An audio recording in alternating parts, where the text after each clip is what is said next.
Hi everyone, welcome to Nainika's kitchen. Today recipe బెల్లంతో పాల తాలికలు. చాలామంది పాల తాలికలు చేసినప్పుడు పాలు విరిగిపోతున్నాయి, పర్ఫెక్ట్ కన్సిస్టెన్సీ రావట్లేదు అంటారు. ఇప్పుడు నేను చూపించే ప్రాసెస్లో చేయండి, పర్ఫెక్ట్ కన్సిస్టెన్సీ ఉంటుంది, చాలా టేస్టీగా ఉంటాయి. ఇప్పుడు మనం పాల తాలికలు ప్రాసెస్ చూద్దాం. స్టవ్ ఆన్ చేసి బాండి పెట్టి 3 స్పూన్స్ నెయ్యి వేసి హీట్ అయ్యాక చిన్నగా కట్ చేసుకున్న కొబ్బరి ముక్కల్ని ఇందులోకి వేసుకుని ఫ్రై చేసుకుందాము. కొబ్బరి ముక్కల్ని చిన్నగానే కట్ చేసుకోవాలండి, ఫ్రై అవ్వడానికి టైం పడతాయి కాబట్టి. ఇలా 50% ఫ్రై అయిన దాంట్లోకి జీడిపప్పు కిస్మిస్ కూడా వేసుకుని గోల్డెన్ బ్రౌన్ కలర్లోకి ఫ్రై చేసుకుందాము. ఇలా ఫ్రై అయిన వాటిని వేరొక బౌల్లోకి తీసుకుని పక్కన పెట్టుకుందాము. అదే బాండీలోకి 1 కప్పు వాటర్, 1 టేబుల్ స్పూన్ బెల్లం, 1/2 టేబుల్ స్పూన్ సాల్ట్ వేసి రోలింగ్ బాయిల్ అయ్యేంత వరకు కాచుకోవాలి. ఇలా రోలింగ్ బాయిల్ అయ్యాక 1 కప్పు రైస్ ఫ్లోర్ని వేసుకుని ఫ్లేమ్ని మీడియం ఫ్లేమ్లో పెట్టుకుని కలుపుకుంటూ కుక్ చేసుకోవాలండి, లేకపోతే పిండి అనేది ఉండలుగా అయిపోతుంది. నేను రైస్ ఫ్లోర్ని ప్యాకెట్ రైస్ ఫ్లోర్ తీసుకున్నాను, మీరు ఇంట్లో ఉన్న వేరొక రైస్ ఫ్లోర్ అన్నా తీసుకోవచ్చు. ఇప్పుడు వేరొక బాండీలోకి 1/2 కప్పు వాటర్, 1 కప్పు బెల్లం వేసి బెల్లం ముక్కలు అనేది లేకుండా కాచుకోవాలి. బెల్లం అనేది తీగిపాకం రాకవలసిన అవసరం లేదండి, బెల్లం మొత్తం కరిగిపోతే సరిపోతుంది. ఇలా కరిగిన దాన్ని స్టవ్ ఆఫ్ చేసేసుకుని పక్కన పెట్టుకుని చల్లారబెట్టుకుందాము. ఇప్పుడు మనం పాల తాలికలు రెడీ చేసుకుందాము. పిండి పూర్తిగా చల్లారిపోయిందండి, నెయ్యి వేయడం వల్ల పిండి ముద్ద చేతికి అంటుకోవడం లేదు. ఇప్పుడు రైస్ ఫ్లోర్ వేసుకుంటూ పాల తాలికలు రెడీ చేసుకుందాము. రైస్ ఫ్లోర్ వేయడం వల్ల పాల తాలికలు నీట్గా వస్తాయి. మీడియం సైజులో చేసుకోవాలండి పాల తాలికలు, అప్పుడే బాగుంటాయి.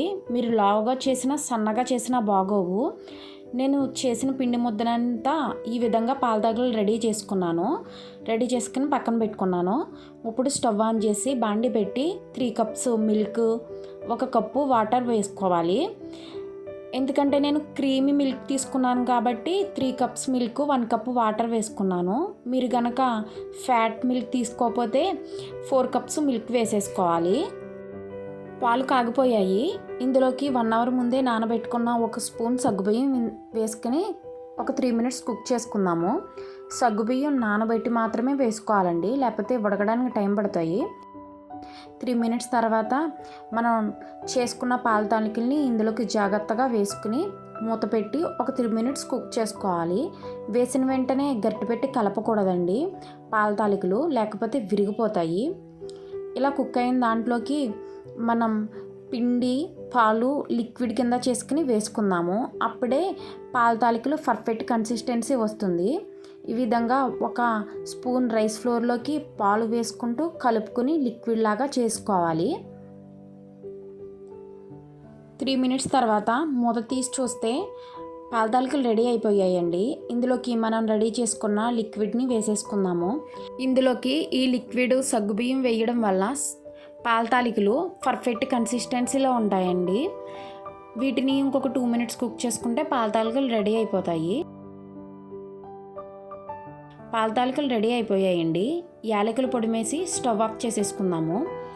బెల్లపు వాటర్ అనేది పూర్తిగా చల్లారిపోయాక ఇందులోకి వేసుకుందాము. నేను తీసుకున్న బెల్లం వాటర్ అనేది పూర్తిగా చల్లారిపోయిందండి. ఇందులోకి వేసేసుకుని మనం డ్రై ఫ్రూట్స్ వేసేసుకుందాం. ఇందులోకి బెల్లం వాటర్ పూర్తిగా చల్లారిన తర్వాత వేసుకుంటేనే పాల తాలికలు అనేవి విరగకుండా వస్తాయి.